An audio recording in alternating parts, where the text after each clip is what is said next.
Hello, YMCA. I cannot hear you from over here. Hello, YMCA. Much better, thank you very much. We are going to get started. Are you ready? Okay. Good afternoon. My name is Courtney Lawrence, and I am a member of the World YMCA Executive Committee. I'm also a lecturer at Hiroshima Jogokuen University of Global Studies and Social Innovation. Today I have the honor and great privilege to introduce a very exciting learning session. As many of you already know, especially those of you that have read in Part 4 of the World Council Handbook, I'm sure all of you have, the World Alliance's strategic priorities are focused on critical issues that are facing young people all around the world. These include the environment, employment, health, and civic engagement. Each of these 4 areas is an integral and important aspect of empowering young people. Additionally, as you all know, resource mobilization is an essential component of cultivating vibrant YMCAs all around the world. We will learn a great deal about all of these themes today. Over the next hour, we have a special opportunity to hear and learn from subject matter experts from both within the YMCA and special guests traveling great distances from other places as well. Before we get started, let me share a little more about how the next 2 hours of this learning session, why young people, why now, how it will work. So there are 2 parts, Part A and Part B. First, Part A. We will learn from our panelists, cutting-edge experts in their fields. Each speaker will have about 10 minutes to share a special presentation they made just for you. Second is Part B. This is the part where you get involved. After all of the panelists have shared, we will open the floor for questions. We have 2 mics set up here that you will be welcome to use. Take note, over here we have microphone 1, over here is microphone 2. We will wrap up at 4 o'clock, and you are invited to enjoy a break with the speakers outside. There will also be a very special table that maybe you saw on your way in. This table, you will find a book, YMCA Around the World, very special cookbook. And all of the proceeds of this go to supporting the next generation of World Alliance change agents. So please be a part of resource mobilization and help us reach our goal of selling 1,000. So what is your role? This session is to be very interactive. We want to hear from you, and there are many ways to do this during both parts. During Part A, the first way, write your question on one of the Post-it notes you received when you walked in today. Be sure to pass it to one of the lovely volunteers that have baskets waiting for your questions. These questions will come to me during the first part of the sessions. Please try to have the questions close to the aisle so they can find you easily.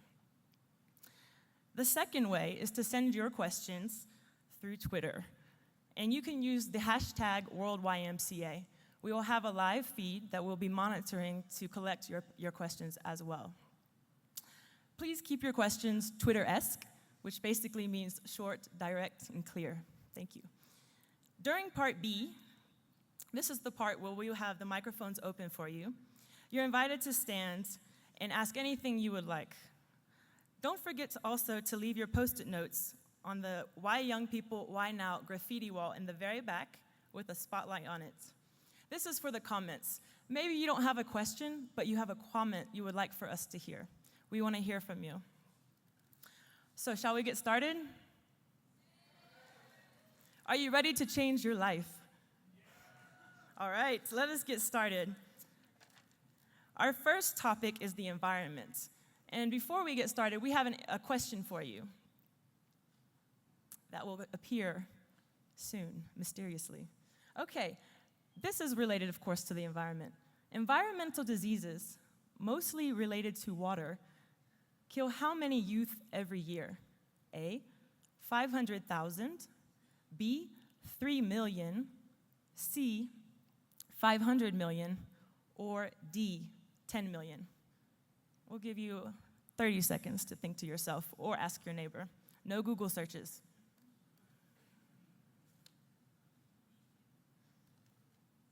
Does everybody have a guess? Is that a yes? All right, let's go to the next slide and find out. B, 3 million. Clap your hands if you got that right. All right, so some water experts, perhaps. Well, it's my great pleasure to introduce our very first guest speaker, Mr. George McGraw. George runs Dig Deep, Right to Water project in Los Angeles, which he founded. Dig Deep brings sustainable, clean water to communities around the world while helping Americans use their own resources more intelligently. Dig Deep is also the only global water organization bringing clean water to at-risk communities in the US. George has guest lectured at universities in Kashmir, Japan, and the United States, and is a contributing author to publications like the Huffington Post, Real Clear, and various law reviews. He has been a guest of major news outlets and spoken at events by the Clinton Foundation and TEDx, and companies like Ford as well. George has a graduate degree in international law from the United Nations University for Peace and Conflict Studies in Costa Rica. Previously, he worked for several foreign governments and consulted for the UN Development Program in Afghanistan. Please join me in giving our first guest a very nice welcome.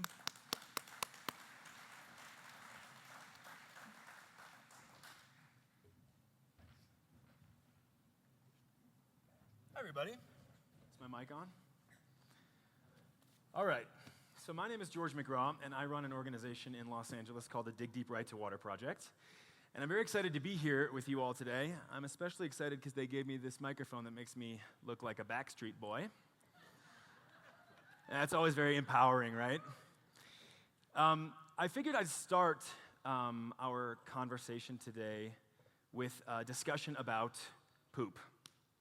So with that in mind, would you go to the next slide, please? Oh, skip that one, that's me.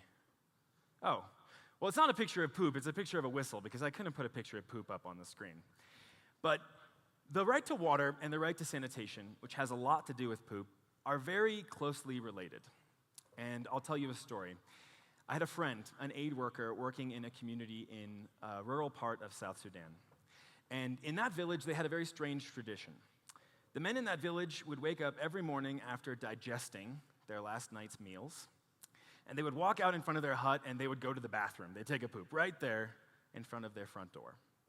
And this was a sign to everyone else in the village how wealthy they were, what a great cook their wife was. And of course, this sounds strange to us, but I'm sure to us, to them, a lot of us do really strange things too. And this is a huge problem from a human right to water and sanitation aspect because, every season the rain would come down and it would wash all of this poop together to the lowest point in the village where it would enter the water table. And even though that village had a new well, that well was contaminated because all of those diseases were filtering into that water and making people sick. So this friend of mine, this aid worker, she had been in this village for 2 months trying to get people to change the way they use the bathroom. She dug latrines, she taught people how to wash their hands. These are really important skills because access to water can only do so much. Without access to sanitation, disease rates and death rates will stay the same. So she was really at the end of her rope a couple months in, and she decided as a last resort to go to the local school and to ask the young kids that she'd been spending the last few days with what they thought she should do. And a young girl raised her hand and she walked to the front of the room with a bag of whistles. And they had just been given this bag of whistles as a present to the school. And she said, oh, it's very simple. I think, whenever we see someone that's not using a latrine, we'll just blow a whistle. And so she gave a whistle to every child in that village. And, children in these villages are fast enough to run away from their parents, especially if their parents are trying to use the bathroom.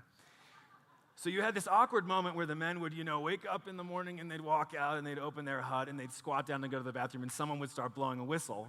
And they had to choose between finishing and running after the person that's blowing the whistle. And it was only a matter of weeks before this practice was completely eradicated. And the moral of the story is that what an aid worker, a very educated development professional with a ton of field experience, couldn't solve in 2 months, it took the young people in this village to solve in just a day. This sort of change is really what we are here to discuss today. And it's really essential to embrace changes like this, changes that come from young people, if we're going to tackle the water crisis that we're all faced with. Before we do that, I'd like to start by asking some questions. If you could go to the next slide, please. I am going to ask some questions that help us understand who each other are, right? Because we're 1,300 people from over 100 countries, or, we seem to be a little less than 1,300 right now, but I expect people are on their way. From over 100 countries, and we all experience water, right? Water is something that binds us as human beings, but we all experience it a little bit differently. Someone that grows up in the Midwest of the United States, for instance, experiences water differently than someone that lives in the Southwest, or than someone that lives in a place like Haiti, or that lives in a place like sub-Saharan Africa. So, here's my first question for you. And could you raise the house lights at the same time? Switch slides for me. Raise your hand if you know exactly where your water comes from. I don't mean you know the utility, I mean you know if it comes from a stream or a reservoir or it comes from an aquifer. Raise your hand if you know where the water in your house comes from, where it starts. All right, this is a pretty good percentage, but this isn't everybody, right? If I were going to ask this question to a community of Americans, statistics show that only about 10% of people would raise their hands. Most people just turn on their faucet in the morning and have no idea where their water comes from. Second question, and give me the lights again, will you?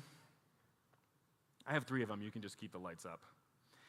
Raise your hand if you've ever collected water somewhere outside your home and brought it into your home to use. If it's from a local well, if you've bought bottled water in the store, if you've collected it from a pond, raise your hand. Okay, so this is a good percentage of people too, but it looks like about half and half. So half of you have always had access to water in your home, and the other half not so much. Okay, the third and final question. Who here has spent more than a day without clean water at home? Raise your hand. And I think this is the most important question, right? Because so many of us, even if we've experienced the other 2 things, take clean water for granted. But those people who have gone for more than a day without access to this resource are much more engaged, much more aware of how valuable clean water really is. Okay, so that was a fun little experiment. Thank you all for going through that with me. We're here to talk about why young people, why now, specifically as it relates to the environment and my expertise, which is water access. And I'd like to just take those 2 things, why young people and why now, and I would like to reverse them. So I'm going to talk about why now, why there is critical urgency for young people to take up the issue of access to clean water. And then I'm going to talk about why young people in particular are going to be not only so impacted by these issues, but so effective in addressing them. There are 3 core issues that affect young people more than anyone else when it comes to access to clean water. They are water poverty, water pollution, and water consumption. And that's probably not surprising to many of you. The first is water poverty. May I have the slide, please? About 884 million people around the world don't have access to a safe source of clean drinking water at home. That's 1 in 9 Americans, right? So there's a good chance that there's a percentage of you here that grew up without access to water in your home. And this is a number that is a tremendously important problem that we need to solve as a global community. Because those people that don't have access to water at home usually end up drinking dirty or contaminated water that looks like that picture in the middle. Dirty water diseases, as we talked about at the beginning of the presentation, contribute to about 3 million deaths in youth under 25 a year. But they also the number 1 contributor to disease worldwide. At this moment, right now, half of the world's hospital beds are full of people suffering from diseases they got from drinking dirty water. It causes about 80% of disease a year. So this is a tremendous problem. And it's a problem in a lot of places you'd expect. Hotspots like sub-Saharan Africa, like Latin America, South Asia, areas of development. But as Courtney mentioned in her introduction, it happens in places you wouldn't expect too. So welcome to the United States. Welcome to Colorado, the Western United States. This first world country, this global north country that seems to have, so much figured out. And yet, we have a huge percentage of our population that don't have access to clean water. The population that I work with most closely are American Indians or Native Americans. Across the United States, 13% of American Indians don't have access to water at home. On the reservation I work on most often, which is the Navajo, Hopi, and Zuni reservation in Arizona and New Mexico, 40% of people don't have a tap or a toilet at home. That means if you're a young person born as a Navajo American, you're 67 times more likely than if you were born black, white, Asian, or Hispanic American to live in water poverty. And these are young people. It's a tremendous issue that we'll have to face in the coming years. How to close this gap, how to bring clean water sustainably to these 884 million people that don't have it. The next problem that we all have to tackle together as young people, and can I have the next slide, please, is water pollution. So let me just bust a myth right out of the gate. We're not running out of water in any meaningful way. There's plenty of potable water to go around. But what's happening is that the water we do have access to is poorly managed.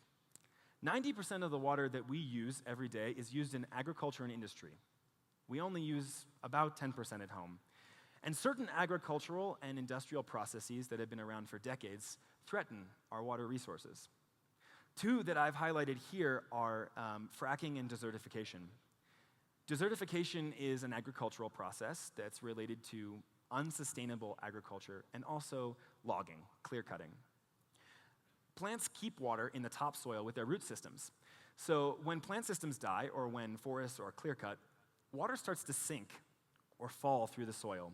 And the deeper it gets, the harder it is for us to pull out, until it reaches this magic point at about 2,000 feet as the center of the Earth's gravity sucks it in and we can't get to it anymore.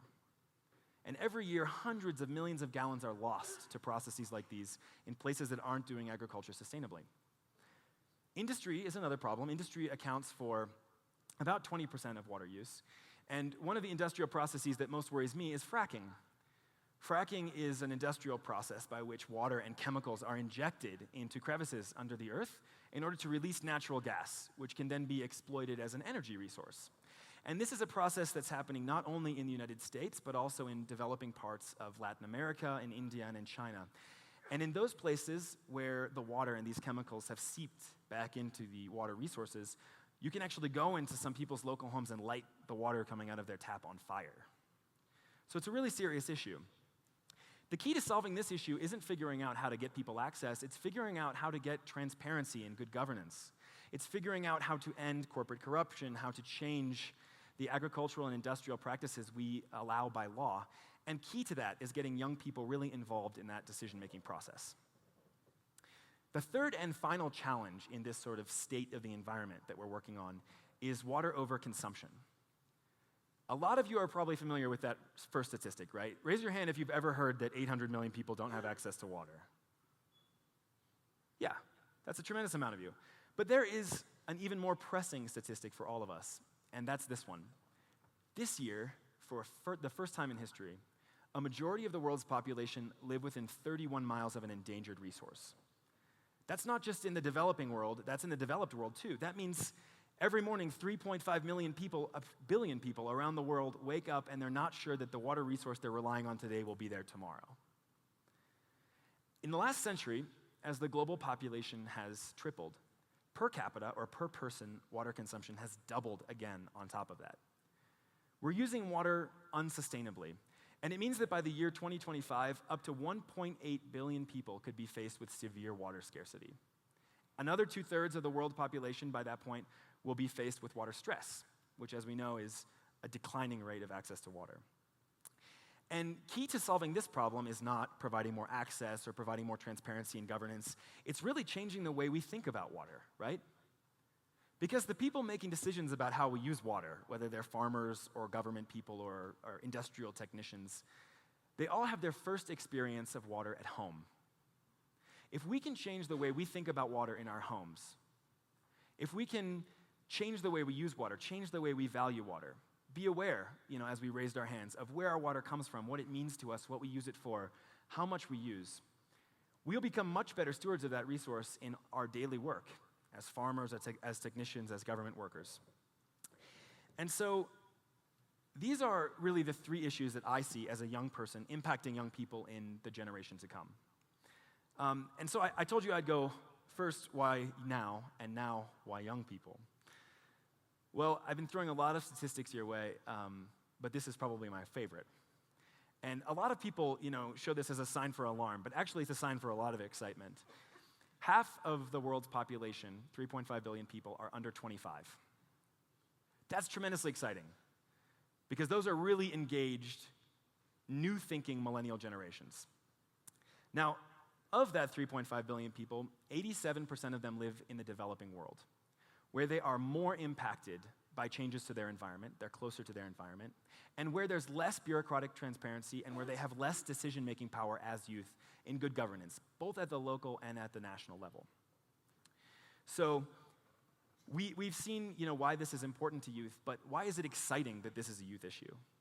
Well, the millennial generation is the most creative, most interconnected, most self-aware generation, I might be a little biased, but that I think has ever existed. We approach problems differently. We're not afraid to fail. We understand diversity differently. And if we can take all of these skills together, understanding the problems that are in front of us, and apply them to solutions that address water access, water pollution, and water overconsumption, we can make a real change. And so I thought I'd introduce you to 3 millennials from different parts of the world that I think are doing great work that you as change makers in the YMCA can facilitate yourselves, can emulate, can build upon. May I have the next slide, please? So, this is Michelle, Willis, and Catherine, and they are doing some amazing things. The first is Michelle. Michelle is from Cameroon, and she runs a project called One School, One Water Source. And she works with her local Cameroonian government to make sure schools in rural areas have access to water, whether it's through a borehole or through a connection to a water utility. And that may not seem really revolutionary to us, but here, it is. For so long, governments and NGOs have been working in villages as the first center of water development. But as we saw in that initial story, sometimes it's better to start with youth, people that are more accepting of new ideas, people that will take that knowledge, young people that will take that knowledge back to their villages and share it with their parents and with their peers and really change behavior patterns. Michelle's projects are 85% more effective than the average projects that global NGOs who are experts in this issue area invest in every year. She is a millennial making a huge difference in water access. Willis is our next millennial. He is 24 years old, and he's a Kenyan, and I have to read his resume from my piece of paper because it is not short. Willis is chairperson of the Kenyan chapter of the International Youth Council. He served as youth mobilizer for the Rio +20 dialogues. He's Africa youth representative to the Africa We Want Beyond 2015 consultation. He's youth representative to all these high-level consultative meetings. And, that in and of itself is great, but not tremendously special. But what's so interesting about Willis and his work is that he runs another project, and I need to get this right, the Voice Africa Futures Project, the VAF. And Willis knows that he represents millennials in decision-making fora, places that make decisions about water and sanitation. So instead of just walking into these rooms and pretending like he knows what everyone wants, Willis operates a piece of software that uses crowdsourced texting to ask African youth all over the continent, by partnering with major cell phone distribution companies, what they want to see in these meetings. And he uses software to bring all of these responses together from youth all across the continent and represent their voice in these meetings in a powerful way that governments can't ignore. For the first time, Willis is leveraging technology, like a lot of millennials do, to bring the kind of democratic decision-making that we usually only see in national elections to little meetings at national levels about how we're determining water and sanitation access at a local level. So Willis is really transforming things like our policies related to pollution, to industrial and agricultural use, by creating good governance measures in which young people are really actively involved. And third but not least is a friend of mine, Catherine. She is an American, and actually, she used to work for my organization for a while. And of all of the problems that we face related to water in the US, apathy is one of the biggest. And I know it's a problem for some of our Canadian and European counterparts too, and in some urbanized regions of the developing world. And the crux of the problem is that the average American consumes about 400 liters of water a day at home. That is an insane amount of water. That's just the water we use for cooking, cleaning, drinking, and bathing. And so one day, Catherine came to a staff meeting and she said, you know, how do we change the way Americans think about water? We talk to them all day about what people face in places like sub-Saharan Africa or even in the southwest of the United States, but it doesn't really stick with them, right? How do we bring it into their lives, into their homes? So she came up with an idea. She said, why don't we take young people, millennials that are really socially connected, and why don't we challenge them to take their daily consumption from 400 liters a day down to just 4? So that's not a lot, right? That's 4 liters, 4 little liter bottles for cooking, cleaning, drinking, and bathing for 4 days. That's just 2 to 3 liters to drink and a little bit of extra water to wash your hands and to cook some food. And this thing really caught on. In just a week, Catherine had signed up over 600 people from 6 countries, and they shared hundreds of moments in their 4-liter challenge. Pictures, videos, tweets. It trended on Twitter for a few days this year. And the moments that they shared were really insightful. Some of them were really gross. One of my favorites was when a woman woke up in the morning and instead of washing her bowl of yogurt after she finished breakfast, she licked it on a video, which was really gross, but very informative and entertaining. And, this really actively changed the way these Americans thought about water for the first time. Projects like this challenge patterns like overconsumption because they bring that learning back home and make it real for us. So these are 3 millennials doing really incredible work in the areas of access, pollution and good governance, and, changing perceptions and overconsumption. So I'd just like to close by saying really how excited I am to be here. I'm honored to be speaking here because I think that organizations like Dig Deep and like the YMCA should be working together to help all of us, as youth, as not youth, as regular old cooks and cleaners and drinkers and bathers, to really better care for our shared resources and for the communities that rely on them no matter where they are. And before I go, which I will in just a second, I want to say something to all of the adults in the room.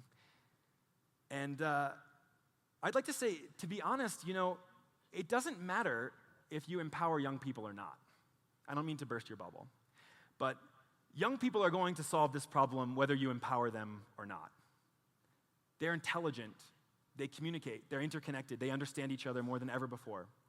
So, whether you empower them or not, it's going to happen. But how much quicker, how much more transformative, how much more impactful, how much more fun will it be if we can band together to give young people the tools to start making this change happen now?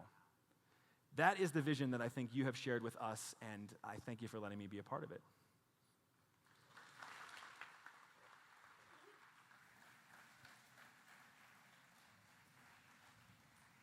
All right, thank you very much. I think all of us probably learned several things during that last 10 minutes.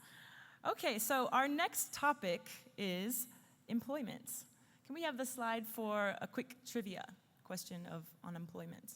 Okay, so let's take a walk through this. How many jobs will need to be created over the next decade just to keep up with new entrants to the labor market? A, 40 million, B, 100 million, C, 200 million, or D, 400 million? I'll give you just a few moments to take a quick guess. Again, no Google searches, please.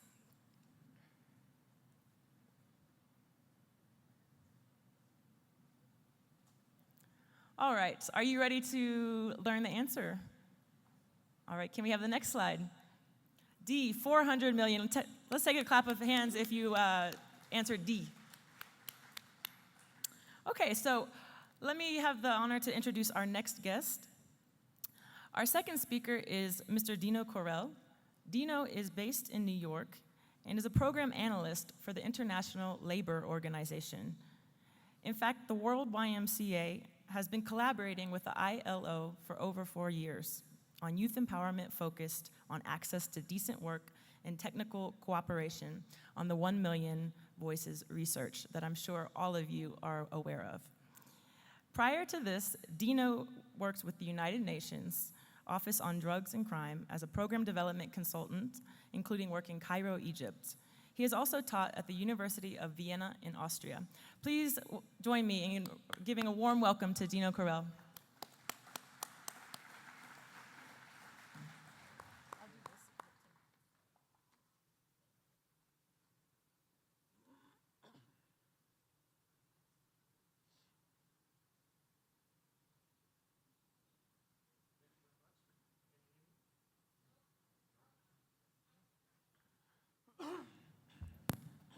I was told I'm not allowed to touch this. Thank you very much. It's a great pleasure to be here. And it's also a pleasure to see so many people, and so many young people in particular. Before I start, maybe let me just say a couple of words about the International Labour Organization in general. The ILO was founded in 1919 in the wake of the First World War, with the understanding that lasting and universal peace can only be established if it is based on social justice. The structure of the ILO gives equal voice to employers, workers, and governments. And its main objectives are the promotion of rights at work, decent employment opportunities, social protection, and dialogue on work-related issues. Can I have the first slide, please? Yeah, why young people and why now? We have heard some arguments and reasons already. I would like to add some. First of all, the current generation of young people is the largest in history. And as it was mentioned already, most of them live in developing countries. Currently, more than 1.2 billion people are between the ages of 15 and 24. But young people, as it was also mentioned already, also drive technical innovation, but also political change. Next slide, please. Before I come to employment, I briefly wanted to show you this. Please, the next slide. Can you see it on the screen? Yeah. Briefly wanted to show you this overview of the My World survey.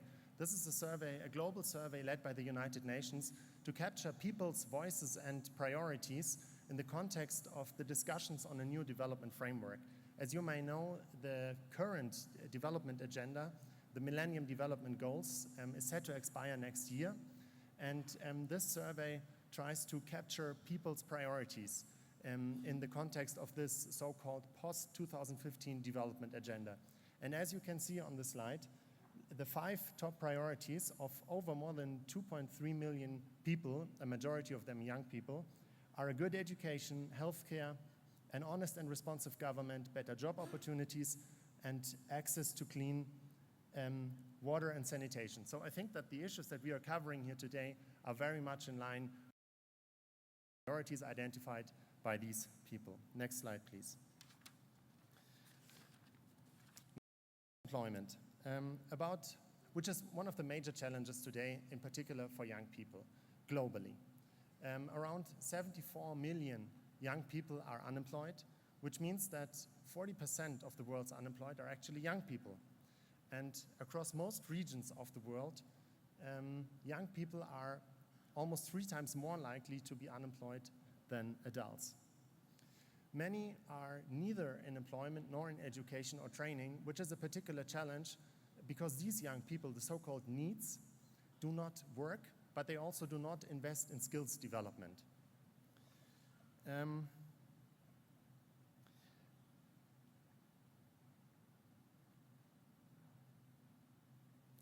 High levels of unemployment and long periods of unemployment continue to discourage young people either from entering or remaining in the labor market, which is, of course, as well a very big challenge.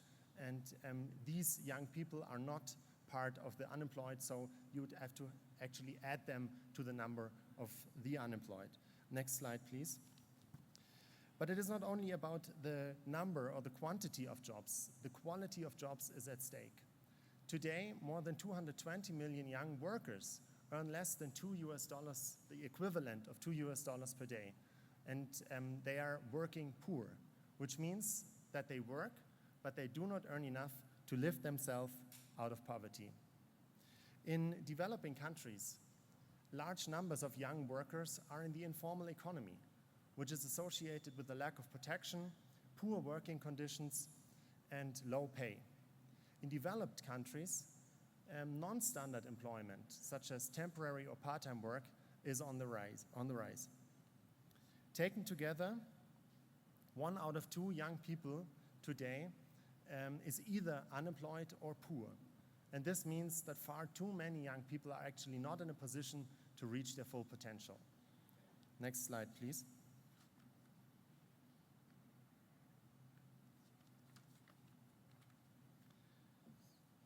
Here is just again some of the consequences of the global crisis on young people, which has, of course, worsened the situation in many aspects. Increased discouragement, detachment from the labor market, longer school-to-work transitions, and higher unemployment.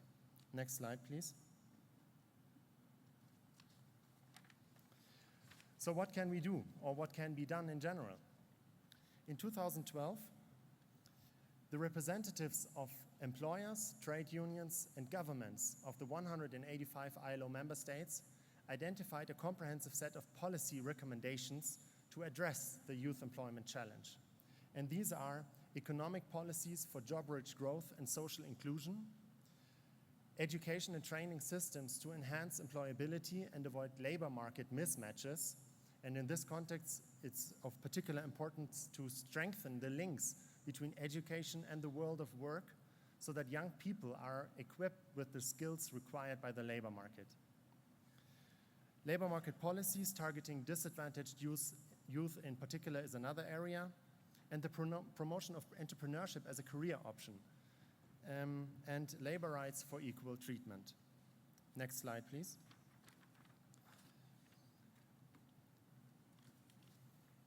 The ILO collects and disseminates youth employment trends, analyzes emerging issues in the area of youth employment, and reviews youth employment policies and institutions.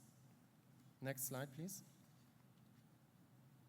It assists in the development of targeted youth employment strategies and action plans and national programs, shares knowledge and good practices, and of course advocates for decent work for young people. In Peru, for example, a national action plan on youth employment assisted more than 390,000 young people in areas such as skills training, work experience, career guidance, and job placement.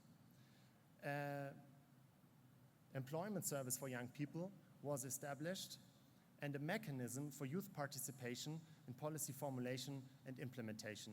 And this is, of course, a very important element in general, that young people themselves are actively involved in the policies that affect them. Next slide, please.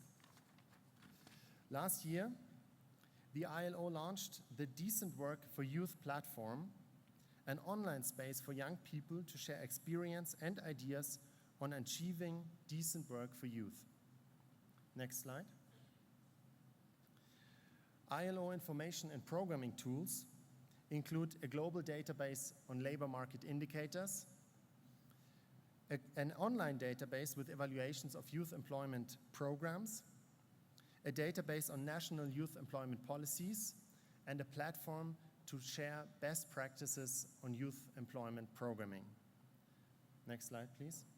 Specific tools have been developed, including on job search or self-employment skills for young people, and are available online. These are only 2 examples.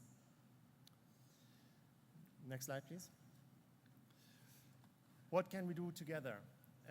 Both the ILO and the YMCA promote social justice for all young people. And it has already been mentioned that there is collaboration, in particular on global advocacy issues.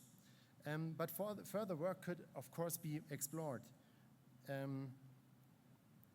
Among others, in making youth voices heard, promoting equal treatment of young people, sharing knowledge, and possible joint initiatives at the national level.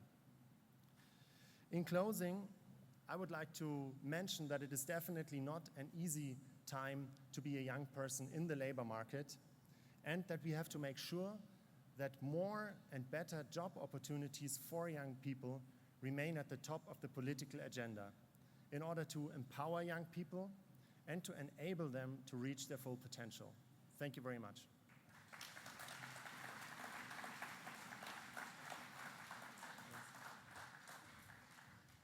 Thank you very much to our previous speaker.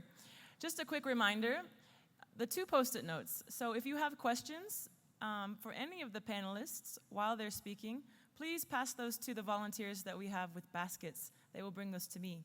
And we also, again, have a place for you to add your comments, your Twitter comments, your tweets, and the paper ones. That can go on the back graffiti wall for this panel. So let me move to our next theme. Our third topic is health. Our third, Can we cue the next trivia slide, please? Okay, what is the #1 cause of death for young people around the world? A, alcohol, B, radiation from cell phones, C, HIV, or D, car crashes? Just take a few moments.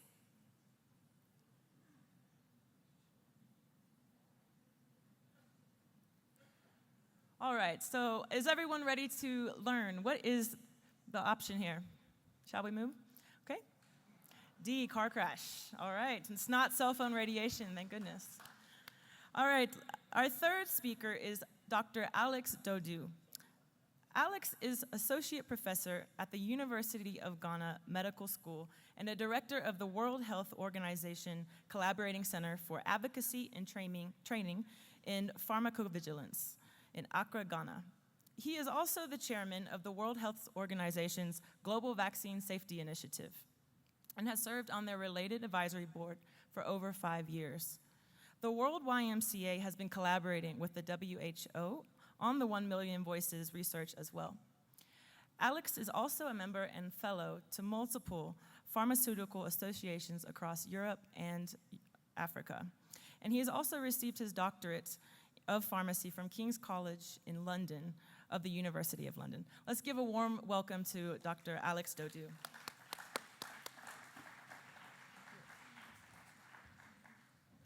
Thank you very much. In keeping to the time that has been set, I'm going to make sure I spend 10 minutes. The first question I want to ask is, I'd like to conclude before the slides show up. And my conclusion is in the form of a question. How many of you feel you are responsible for your own health? I want to see by show of hands. Well, that's good. Because the good news is that you must be. If you take the World Health Organization's constitution, it states one thing: the attainment of the highest standard of health is something that everyone should aspire to. That's one. Two, if you take the good book, there's a chapter I like, the 3rd book of John. There's only one chapter. The 2nd verse says that I wish above all things that thou will be healthy and prosper. So whether it's from the secular side or from the health side, your health is your responsibility. Not that of a doctor, not that of a pharmacist, not that of a nurse. We are to make it better, but you have to earn it. Secondly, and equally importantly, how many of you know that there is a difference between literacy and health literacy? Very few hands. The bad news is that literacy rates are low everywhere in the world, but health literacy rates are much lower. So I'll take my first slide and go through quickly and tease you with a few questions, but challenge you as to what YMCA can do in improving youth health across the world. Next slide, please. Right. People feel age is just a state of mind. It is not. Age is also a physiological condition. You all know that. I mean, I used to have a lot of hair. I've lost all of them. Can we go to the next slide, please? In addition to the physiological differences, there are also financial differences. There are emotional differences. The financial side raises big questions and challenges because it leaves people vulnerable. And in settings like mine, that vulnerability can lead to very poor health-seeking practices, or rather poor health behaviors. I have a slide, the next slide, and I would like the light on because I'll ask a question for you to realize whether you are millennial or generational. And this is the question. Do you crave newness? Yes or no? I want to hear the shouting. Why? Do you crave newness? Do you have a landline? If you have a landline, you belong to my generation, the old one. Do you use Trips Advisor? Do you keep your private life private? Good. Okay, this is a question. Do you know what YOLO means? I like that. You only live once. I think I'll leave the rest to you. But I think the point I'm trying to drive at is that we of a certain generation are involved in health policy. And you are the people who are impacted by that policy. Unfortunately, we speak different languages. We use landlines, you use cell phones. We try to write letters, you tweet, and so on and so forth. Next slide, please.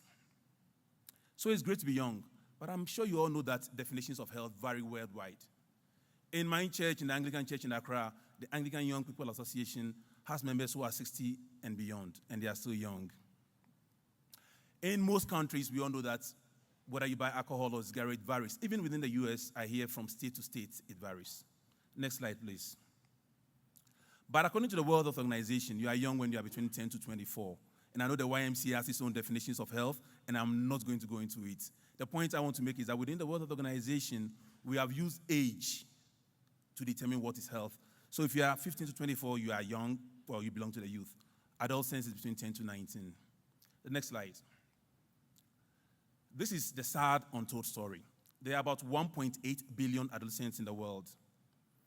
About 2.6 million of them die every year. Indeed, 2.6 million young people die, but adult census is 1.3. And you've heard the bit on water, you've heard the bit on employment. With unemployment being so high, is that any wonder that mental health problems is very high, in addition to other causes, of course. There's increased tobacco and alcohol consumption amongst young people. And nearly 40% of all HIV infections are amongst this group. So we have a problem, and we've got to tackle it. Next slide, please.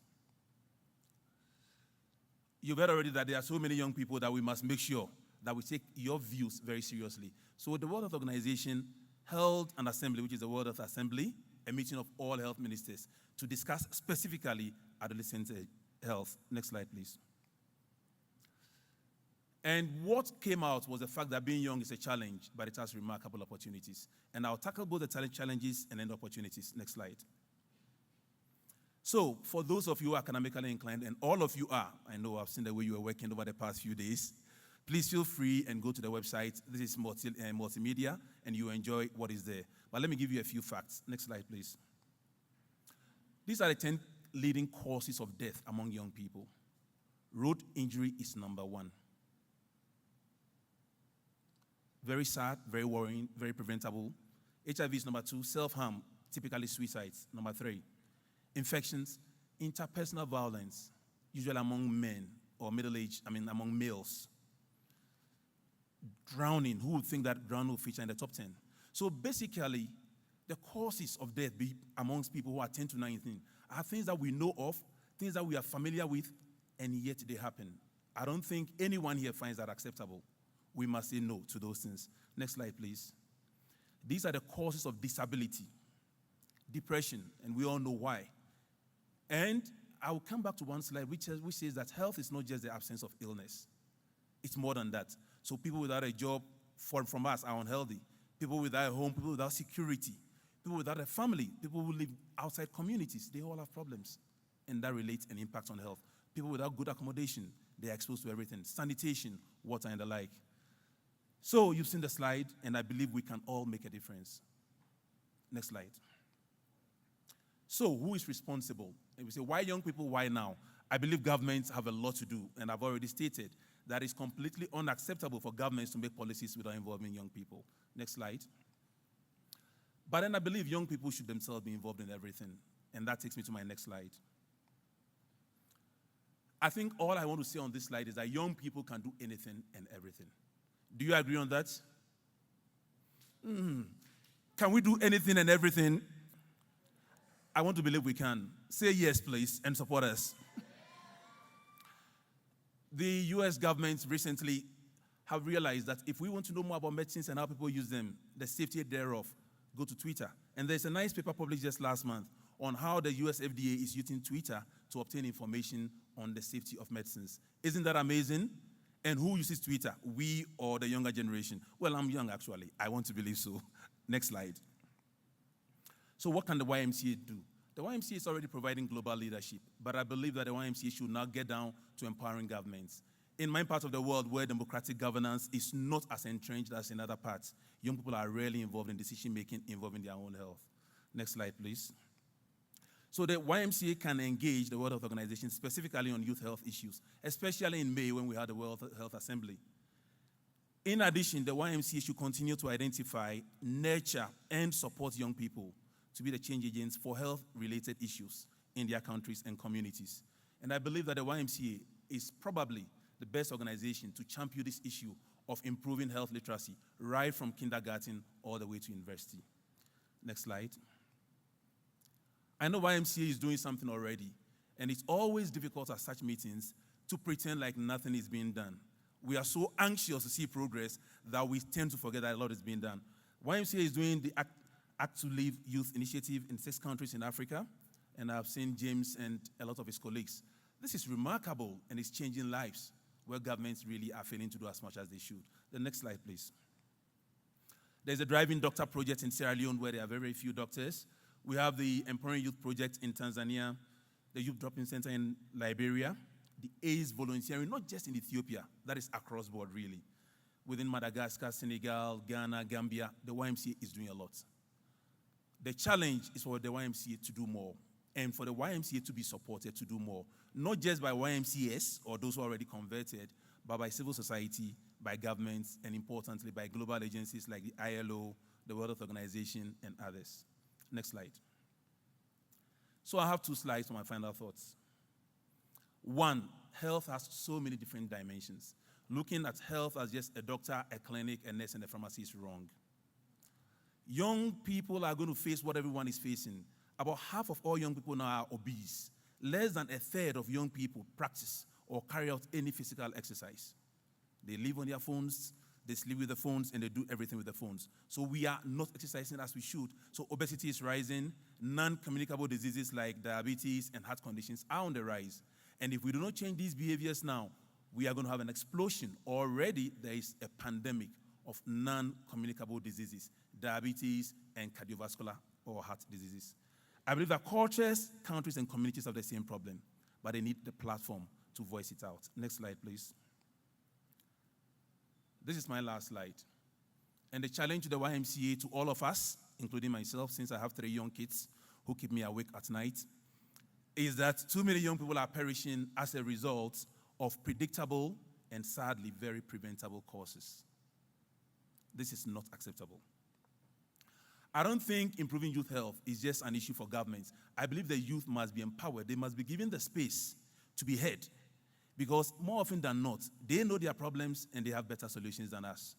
Talking down to them or preaching to them is a waste of time. We must develop an ability to listen to them in the way that they want to be listened to, not in the way that we think they should be listened to. Health still, sadly, continues to be a very patronizing field, unlike other areas like IT. I believe that the youth hold the key not just to their futures, but to our futures. They are the future leaders, and the choices they make will impact upon all of us now, tomorrow, and forever. I believe YMCA can do a lot. I believe you are doing a lot, but I challenge you to do more. God bless you.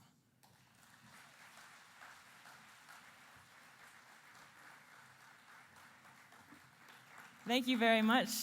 We've heard from 3 excellent speakers, and we have 2 more amazing speakers to go as well. So our next theme is related to resource mobilization, a topic that many of you are very familiar with already. So the percentage of millennials who believe making a difference is more important than professional recognition is A, 15%, B, 33%, C, 50%, or D, 84%. Any wild guesses? So I heard C at least. How about we go to the next slide? D, 84%. All right, so it's a pleasure to introduce another very special speaker. Our 4th speaker is Mr. Kevin Tripani. Kevin is the president and CEO of the Redwoods Group, a non-traditional insurance operation, a social enterprise dedicated to ensuring and protecting YMCAs and nonprofit resident camps, Jewish community centers, Jewish family services, and Jewish federations. Mr. Trapani is a strong believer that business is a powerful force for social change.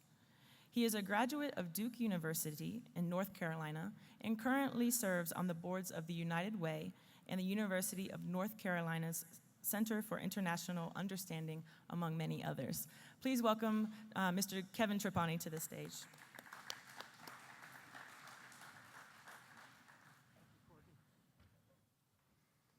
Thank you all for having me here. I am a Y kid, and so the opportunity to address the global YMCA is incredibly humbling. I want to start my remarks with a very, very simple answer to the question of why youth and why now. Why youth is because, quite frankly, your capacity is enhanced by the fact that you're unburdened with the ignorant biases that have hampered our generation. You get to start fresh. The second reason is why now is because the situation, as you have heard, of global social injustice is at unprecedented levels, and we can't wait for you any longer. We have made a hell of a mess, and it's time for you to bail us out. So my remarks today aren't going to be about what to do in 10 or 15 years. It's about what to do today. Can I have the first slide, please? I want to talk about why the answer to that first question would be surprising to us, because it should not be. Maslow told us that in the hierarchy of needs, we start with basic needs, we move up, and then you get to esteem, or let's call that professional recognition. Then you get to self-actualization, where we get to act in moral ways to solve problems. That answer shouldn't be surprising to us. So today we want to talk about the intersection of all these presentations, the intersection of purpose, passion, and skills, because there are skills necessary to pull off the hard work that has to happen. What you're looking at is a refugee. There are between 43 and 45 million refugees in the world today. We make, in our world of social injustice, about 23,000 new refugees every single day. So I want to talk about how all of these things can come together in the global refugee community. I want to start by showing you a picture of a person that I think is one of the most important business leaders in the world. If you close your eyes for a minute, well, the slide beat me to it, but I was going to tell you that you would have thought it would have been some kind of white middle-aged guy from the United States. Instead, it's Layla Jana. Layla's 31 years old, and when she was 26, she started a company called Samasource. She looked at that 43 billion refugees, and instead of seeing people who were impoverished, she saw people who were a workforce. And she saw the idea of finding a way to create living wage jobs for those people as the calling of a lifetime. She created a model called micro work and built contracts with Google and Microsoft and Apple and all kinds of things, and created digitized projects, next slide, where she could create work for people in refugee communities. In 3 months, 75% of those people are making 4 times what they were making beforehand. 75% of them in a year are able to move on to higher authority within Samasource. Samasource now employs 6,000 people in refugee communities around the world. What Layla Jana did was something beautiful in the social business world. She recaptured a transaction that was already happening, right? All those companies were already spending money for digitized, outsourced work. She simply said, can we capture maybe 1% of that $200 billion industry and have what she calls impact outsourcing? It's an amazing kind of a process, an amazing kind of a thought that that's possible. So I want to talk now a little bit about the 4 lessons of what it takes to be an effective social enterprise. Let's start with 3 characteristics. Next slide, please. To be an effective social business, you have to do 3 things well. The first is to do important work. I have the great blessing of awarding grants as a part of United Way and several foundations, and I have to tell you, I don't anymore get any grant requests from people who are doing work that's stupid. But you got to start with doing important work, which has been what we've talked about today. So secondly, you have to do that important work well. That means it has to be financially sustainable. You have to have a nurturing employment environment. You have to have a business model that works. You have to do the important work well, because some people will show up competing for capital, philanthropic capital perhaps, where they do their work better than you and they'll win, not because of the importance of their cause, but because they do their work better. And the final thing is the thing that we see most often fail, and that is moving your important work to scale. I can't tell you how many times I've been in a place where there's an amazing program going on and 23 kids benefit from it. And I say, well, how long have you been doing this? And they say, 10 years. And the question simply is, do you know that there's 23,000 kids that need this service? What made those 23 kids special? We have to find a way to move our work to scale to solve problems at a bigger, larger level. The YMCA is a social enterprise. Next slide, please. And as a social enterprise, we have to understand these lessons of leadership. The first is that we have to have multilingual competence. What that simply means is not necessarily speaking different languages, although at Estes Park at Y of the Rockies this week, that would be a great thing. What we need to understand is that we have to be able to talk to all kinds of different audiences: government, policy, capital markets, philanthropic markets, social service markets. We have to think strategy. We can't be good at any one thing. We have to be good at everything. Multilingual competence is essential. Next slide, please. In order to understand how to use that multilingual competence, we have to understand how to rally all kinds of capital. Many times you might ask for a philanthropic investment, and somebody may come back and say, I'm not going to give you much of a philanthropic donation, but I'll tell you what I do. I'm an expert at strategy, and I'm happy to spend 75 hours with you and help you build your strategy, help you build out your business model. And some of us might say, darn, I didn't get the donation I was looking for. The 75 hours of strategic counseling is probably more important than any donation you might ever get. Capital comes in many forms. Yes, financial, intellectual, social capital, human capital. We have to be open to all of it because we need all of it. The next lesson of leadership is on the next slide. It's not about you. It's never been about you. It's not even about your organization. Next slide. It's about the work. It's about the work. Selfless people lead social change. And we have to be focused on the fact that, as the African proverb says, next slide, if you want to go fast, go alone. If you want to go far, go together, which leads me to the final lesson of leadership. And that's on the next slide. Collaborate. Earlier this week, you heard from somebody who said, what gets measured gets funded. And I like that. That's right. That's absolutely correct. Here's another thought about that. If you show up alone for the kind of transformational gift you might need to change the world, you will not be funded. People who work alone don't win in the world of philanthropic capital. People who collaborate do, and I'm going to give you a live example of that. Can I have the next slide, please? I have the great pleasure of sitting on the board of the Mary Reynolds Babcock Foundation, about a $200 million foundation focused on lifting people and places out of poverty in the American Southeast. This chart that looks like the craziest slide you've ever seen is how we think about funding. This triangle has individual agencies that we fund and how they are interrelated.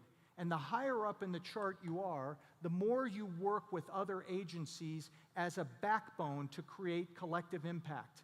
And if you work as an effective backbone organization, you qualify for significantly more funding from the Babcock Foundation than you would otherwise. So the organizations at the bottom of that chart are either not going to get funded, or they are only going to get funded from another organization higher up in the chart, or if they develop a meaningful relationship with one of those organizations. That is literally, graphically, how an important foundation thinks about funding social change.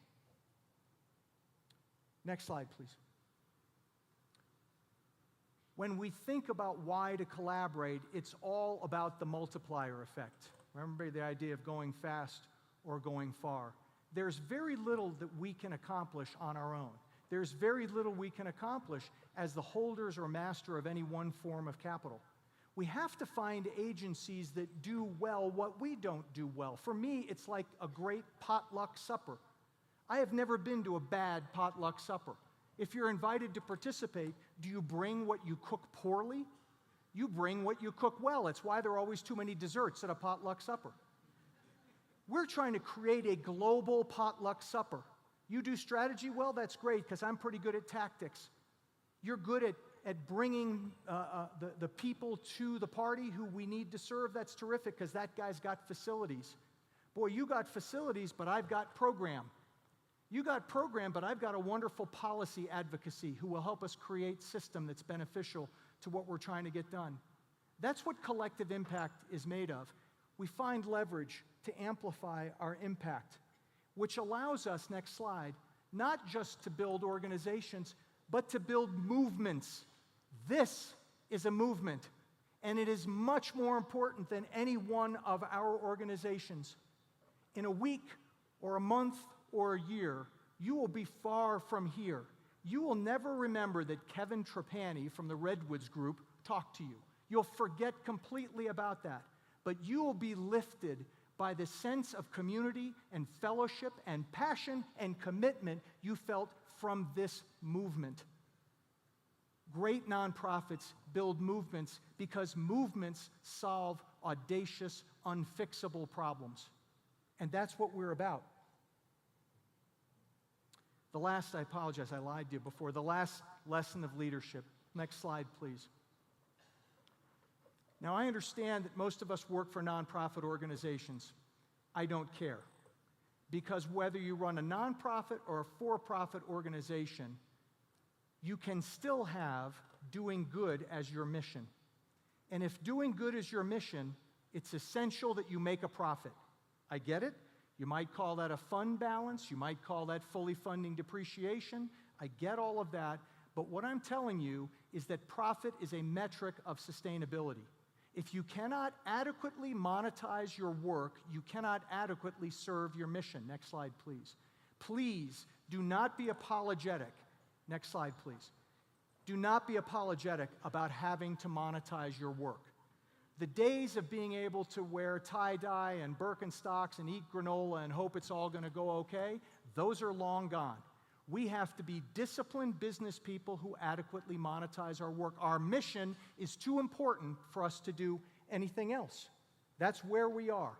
So, I think it's hugely important for us to understand that in one way, shape, or form, we have all been called to this work. Whether it's your Lord that brought you here, or it's your parents who grew you up this way, somehow each of us won what Bill Gates calls the ovarian lottery. We were born into privilege instead of desperation, and we understand that we are indeed our brothers and sisters' keepers.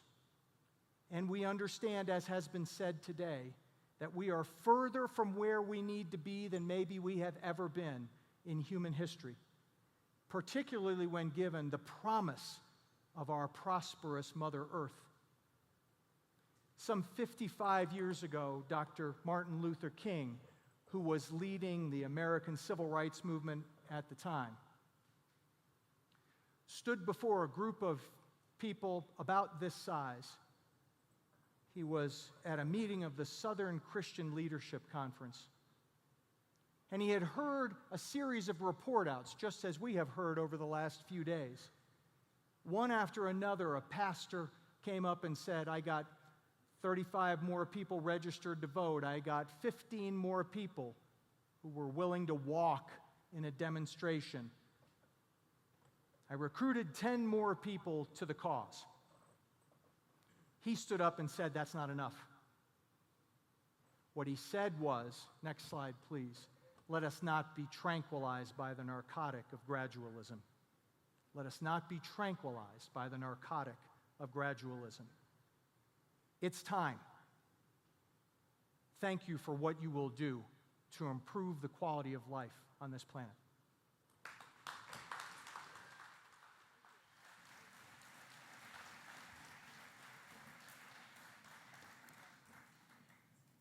All right, let's give another round of applause for, we've had 4 excellent speakers, and I'm very happy to introduce this final theme, which is civic engagement. I believe we have one last question for you. So this is a lengthier one. We'll give you a little bit more time. According to the United Nations study on global engagement, youth who participate in doing something in their community, as defined by volunteering, donating, or helping a less fortunate person, A, builds social capital, B, actually improves the local economic index, C, teaches long-term employment skills to those youth, D, motivates youth to become involved in issues that affect them, E, promotes peace and stability in that community, or F, all of the above. All right, so let's move to the next slide for the answer for this one. F, all of the above. All right, I think everyone got that one, I hope. So our final speaker for today's session is Mr. Bob Cabeza, a friend of many of you already, I'm sure. Bob has been a leader in the digital inclusion and youth development arenas for the past 12 years, with a special focus on youth empowerment and technology for equity for underserved communities as it relates to cultivating both academic and workforce success. He is the founder of both the YMCA Youth Institute and Change Agent Productions social enterprise. The Youth Institute program is expanding as other agencies and YMCAs have begun to replicate this model. He has directly trained over 5,000 youth, parents, and program staff from nonprofit community-based organizations. He has been a panelist, presenter, and keynote speaker for more than 20 national and international conferences on youth development, family programming, and computer technology. Let's give a round of applause for our final speaker before we move to the questions.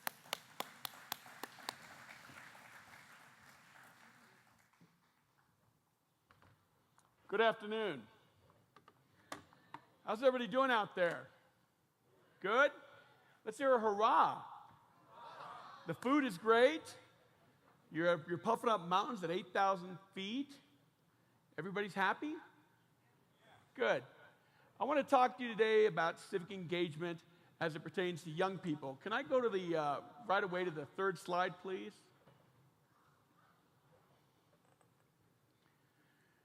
Young people, by the nature of their beast, want to do good. Young people, by the nature of their adolescence and brain development, want to be socially involved. Young people, by the nature of their development, want a sense of belonging. And I think when we talk about civic engagement, we have to really understand the mechanics of adolescence and the mechanics of youth. I always tell people, real movements were never started by 50-year-olds. They were always started by young people. And I also always tell people that civic engagement is a tool to help young people move from voiceless to having a voice. It helps young people move from victim to activist, and it helps young people move from a follower to a leader. It is a process of which young people learn. And so we talk about the greater good civic engagement does for the world, but we also need to really focus on civic engagement as a learning tool for young people, as a way for young people to practice adulthood in a safe environment, as a way for young people to develop job skills, as a way for young people to develop social skills and academic skills. When we talk about civic engagement as well, we need to really think about the passion that drives adolescence. And when we get young people involved in civic engagement activities, we are directing their natural, innate passions to do good and make a difference. Next slide, please. I always tell people that when we do civic engagement, we have to think of research. What do young people need in order to get out there? I love the Y World Alliance methodology of safety, transformation, and impact. Because when we talk about safety, we need to provide these kind of things for young people in meeting them where they are and in developing skills for them of where they can be. The first thing we talk about when we talk about young people and joining and being involved in this space is relationship building. Relationship building between a caring, pro-social adult. And also relationship building between other young people. Problem solving, arguing, socializing, developing those 21st century learning skills, analytical thinking, sequential thinking, abstract thinking. That relationship building is probably one of the most important things that young people need. And I'm almost embarrassed to say I'm from the United States that we have to quantify and prove that a positive, pro-social adult is good for a young person. That's innately human. Another thing we really need to think about is safety of space. Safety of space is very important because a lot of young people in our world today and in our communities, they don't feel safe. They don't feel safe to express. They don't feel safe to speak up. They don't feel safe to lead. And so we as an agency need to create safe spaces. And we're not just talking physical safety, we're talking emotional safety and psychological safety, where young people can learn and feel vulnerable and give opinions. A lot of times, how many of you remember going to high school or going to school where the teacher asked you to raise your hand in high school and nobody did? Raise your hand if you remember that.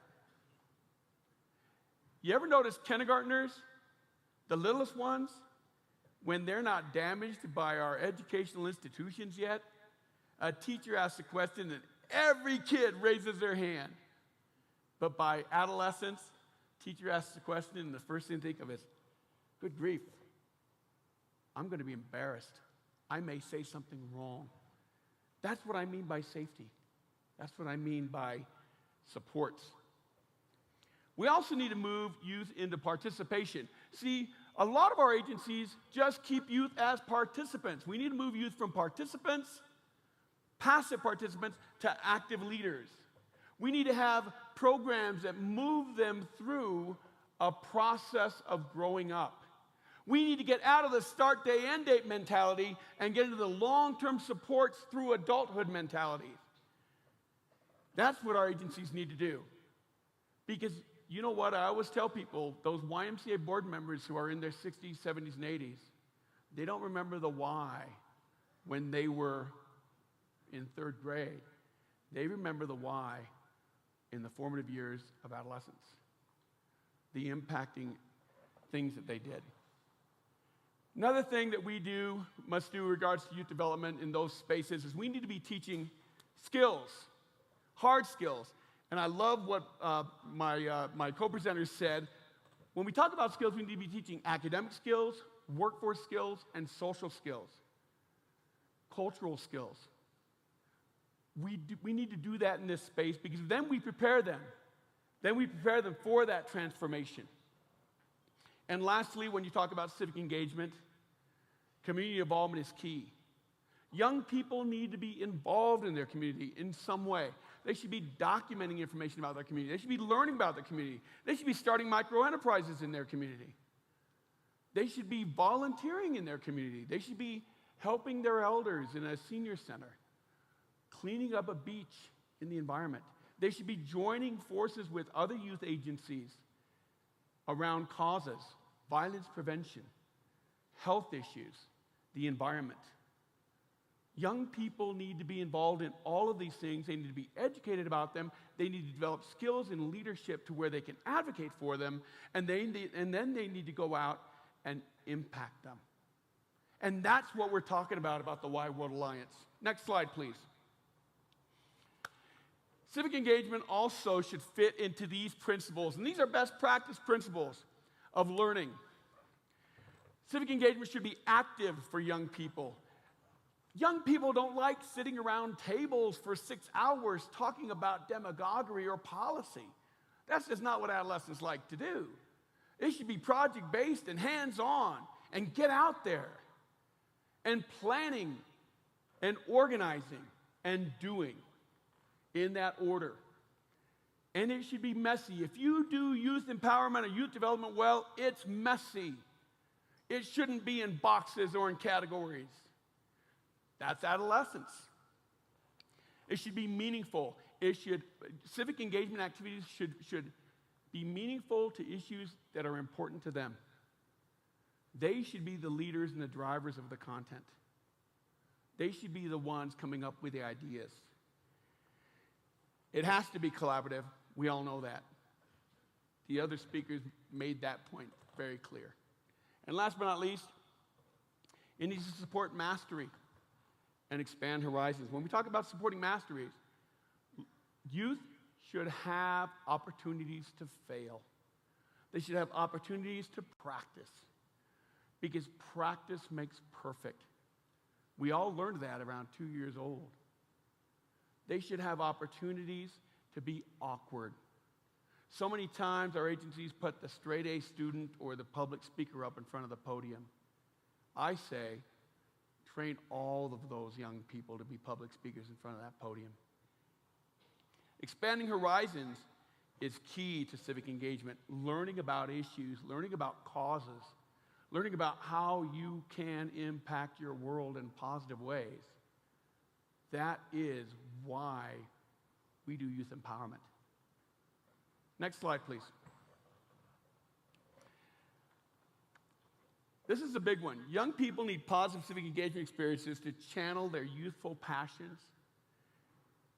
And they want to do good. And they want to participate in social groups.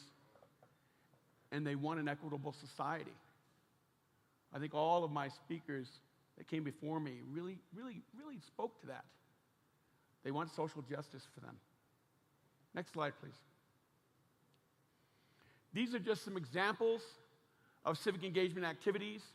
Some of us might just start dabbling. Having your youth involved in your resource development is a big one. Having them involved in an environmental cause. I'm connecting with Dig Deep because he's out of Los Angeles, and I think our youth need to understand the water situation in Southern California. Violence prevention is a big one in the United States. It's an epidemic, especially among young people. And they need to find ways that they can, number one, solve the problem, but number two, heal. I can't tell you how many young people I've seen in high schools that have seen another person either commit suicide or die from gun violence. Some of our young people in some of our cities are living in war zones. And we need to change that.